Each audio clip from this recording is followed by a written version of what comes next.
Shalom à toutes et à tous. Parasha Vaïchi, dernière parasha du livre de Bereshit, de la Genèse, et qui parle de notre dernier patriarche, Jacob, qui va réunir tous ses enfants avant de quitter ce monde. Il va mourir en Égypte et il va être enterré grâce à Yosef, grâce à Joseph. Il va être enterré dans la caverne de Marpella avec Léa, comme avaient été enterrés là-bas Isaac et Rebecca et les premiers, Sarah et Abraham. Dans cette paracha, nous voyons le vieux patriarche qui d'abord rencontre Joseph et les fils de Joseph, Ménaché, Ephraïm, les enfants qui étaient nés en Égypte, de Asnat, qui était une égyptienne, on dirait entre guillemets un mariage mixte aujourd'hui, mais c'est ce qui s'est passé. Et ensuite il réunit ses enfants qu'il a eus de ses 4 épouses. N'oublions pas, en plus de Rachel et Léa, aussi Zilpa et Bilha. Et nous sommes dans un cadre de bracha, de bénédiction, et même au pluriel, de brachot, comme on se souhaite pour la nouvelle année civile, une année de santé, de paix. Et Shabbat Shalom aussi, un Shabbat de paix intérieure et dans le monde aussi. Et nous voyons que Yaakov va recevoir ses 2 petits-enfants, donc Ménaché et Ephraïm, qui sont les fils de Yosef.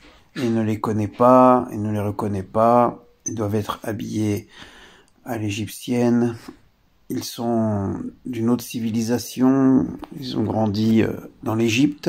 Et que fait le vieux patriarche une fois qu'il apprend qu'ils sont ses petits-fils? Eh bien, il les considère comme Réhouven et Shimon, c'est-à-dire comme son fils aîné et son 2e fils qu'il a eu de Léa. Et on voit que la dernière bénédiction de Jacob pour ses petits-enfants, comme après pour ses enfants, c'est de réunir, de rassembler toute sa famille autour de lui.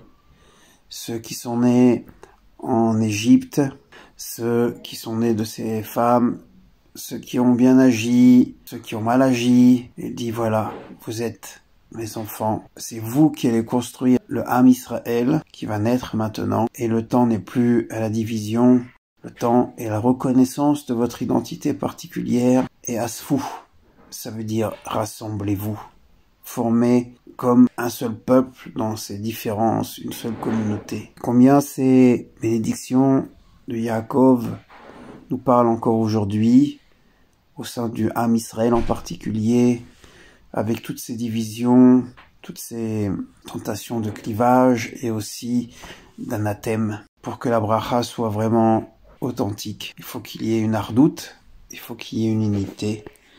Et c'est ce qu'on se souhaite dans ce Shabbat Vaïchi, que dans nos différences, on soit des juifs laïcs, des juifs orthodoxes, libéraux, massortim, nous faisons partie tous et toutes du Ham Israël. C'est comme ça que nous serons vecteurs de bénédiction d'abord pour nous et ensuite vis-à-vis de l'humanité. Shabbat Shalom et à très bientôt.